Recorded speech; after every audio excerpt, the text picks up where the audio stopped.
Okay, let's go ahead and talk about treasury stock. Treasury stock arises when a company repurchases its own stock. Now, why might a firm buy back its own stock? First, they may perceive the stock as being undervalued. We saw back in late 2008, early 2009, there was a substantial sell-off in the stock market, and perhaps your firm's stock has historically been in the $40 to $50 range, and yet because of the general market panic, the stock price had dropped to $15. At that point, you might say, look, my stock is severely undervalued. I'm going to buy up some shares at this low price. When the stock price recovers, I'll reissue them and garner some more capital. Secondly, we may do it to increase our stock price. If our firm is worth $1 million and there are 1 million shares of stock outstanding, that implies that each share is worth $1. If we buy back some shares so that there are only 200,000 shares outstanding, then our $1 million firm spread over 200,000 shares, the price per share would be $5. So simply the fewer the shares outstanding, the greater the price per share. And this sort of ties in with the first and second. Basically firms may generate a lot of cash. If a firm generates a lot of cash, what can they do? Well, they can pay off debt, they can pay dividends, they can use it to purchase treasury stock. Simply a way to use your excess cash. It can also be used to buy off what's referred to as a green mailer. Now, back in the 80s and early 90s, various corporate raiders would make their fortunes by approaching a firm and buying up 5 or 6 or 7% of a firm's stock, approaching the board of directors or management and saying, look, I'm going to acquire control of your company and you're all going to be fired. However, you can make me go away if you buy my stock back from me at a substantial markup. So basically buy treasury stock to pay off unwanted suitors.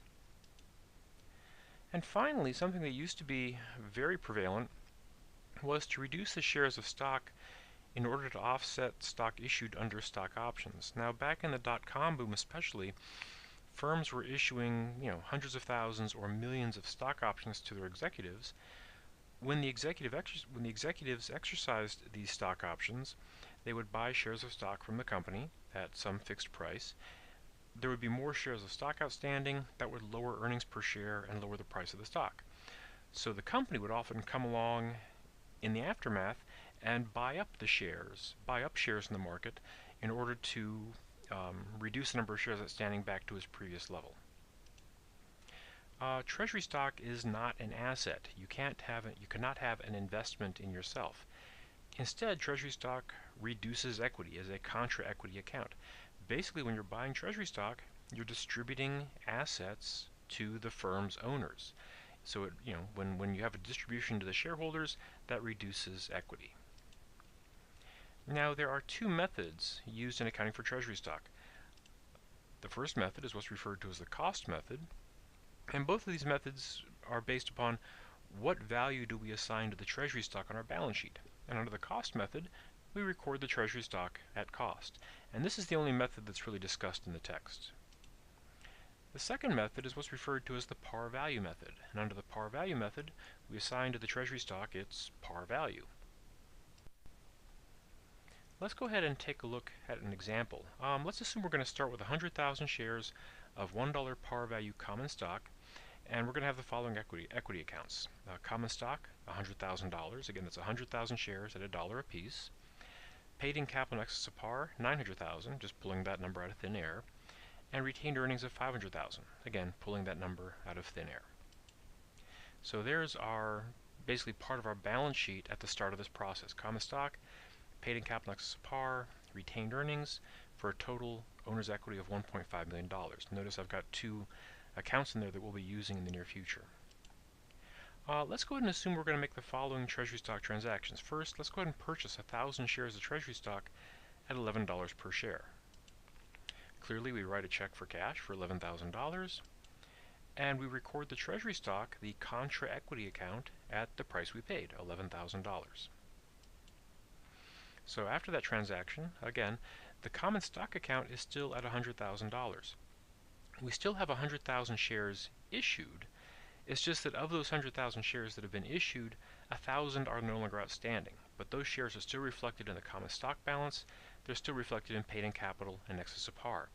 The $11,000 that we paid out is reflected in the contra equity account Treasury Stock. And notice that our total equity fell by $11,000, the amount paid out to our shareholders.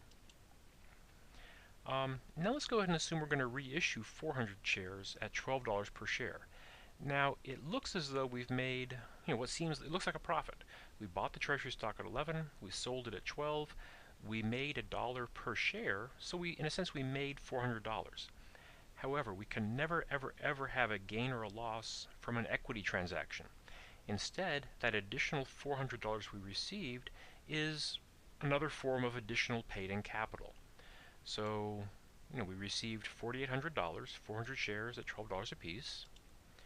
We take the Treasury Stock off the balance sheet, so we credit Treasury, and again, the Treasury Stock went onto the balance sheet at $11 per share. It's got to come off the balance sheet at $11 per share. So we credit Treasury Stock for 400 shares times $11 a piece.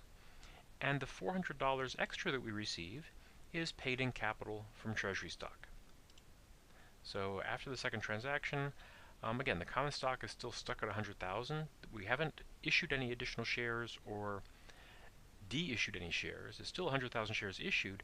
We've simply been moving them from the outstanding to the not outstanding category back and forth.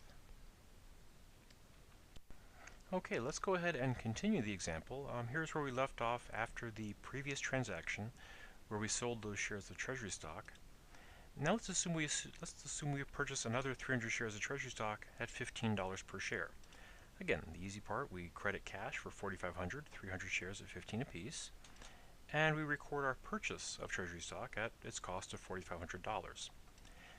And there we go with our trial balance, and again we've added $4,500 to our Treasury Stock contra equity account. Now the problem here is we've now got an inventory problem. We have two groups of Treasury Stock. We've got some of the original shares we bought at $11 at the beginning of this example, plus we have these new shares that we bought at $15 per share. If we go to sell some Treasury Stock or otherwise dispose of it, we have to decide what sort of cost flow assumption we want to use. Do we want to use a LIFO cost flow assumption?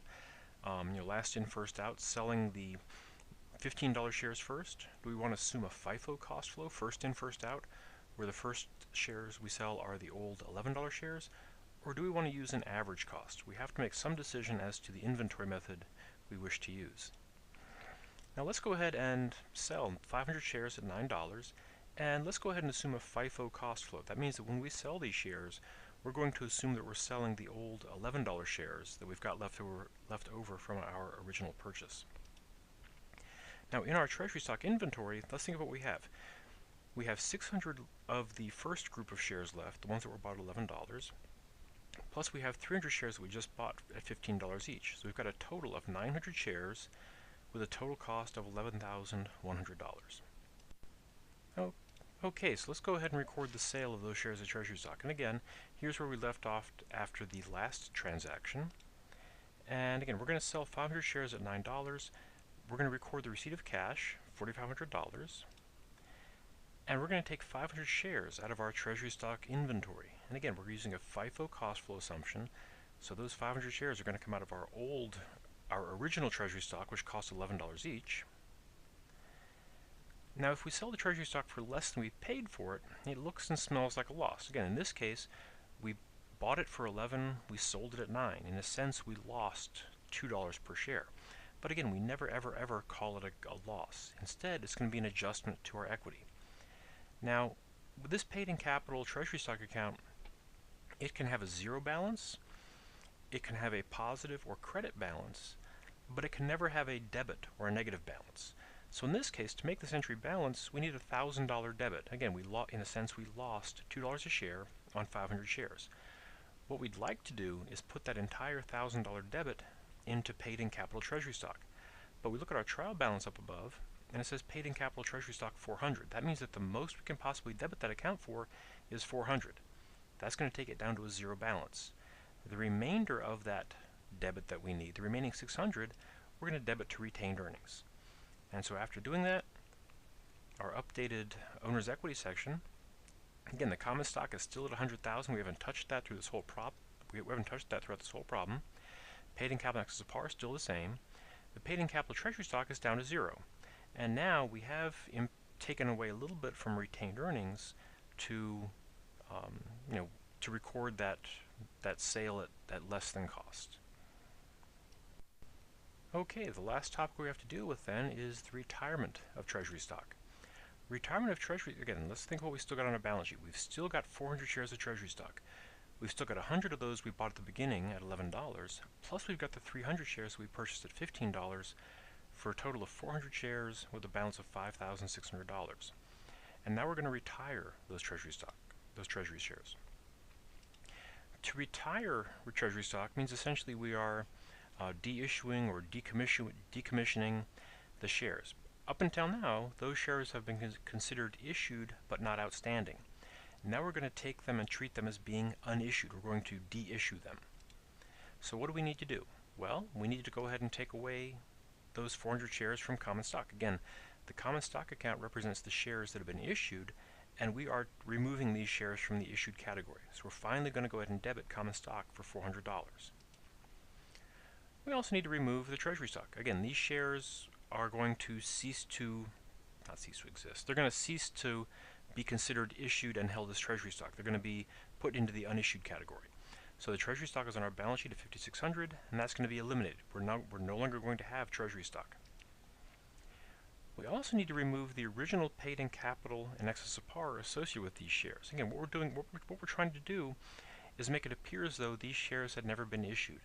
Now, again, we've got 400 shares of stock. We probably didn't keep track of exactly which 400 shares these are, what they were originally issued for back in the dark and distant past. So instead, we'll simply say, look, paid-in capital in excess of par is $900,000 over 100,000 shares. That's an average of $9. So we're going to go ahead and take away the average of $9 per share times 400 shares. And again, look at what we've got now. We've got $4,000 on the debit side. We've got $5,600 on the credit side.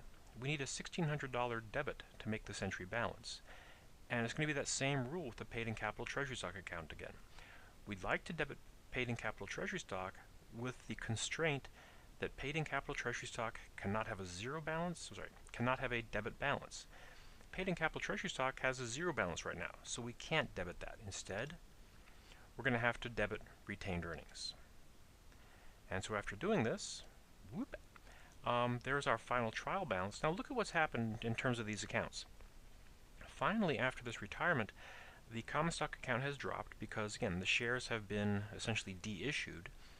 We've also reduced paid-in capital in excess of par to essentially remove the original paid-in capital in excess of par from these shares. But look at the total equity. The total equity is unchanged as a result of this transaction. $1,493,800 before the retirement, $1,493,800 after the retirement. Again, we didn't distribute any cash or receive any cash from our investors at this point.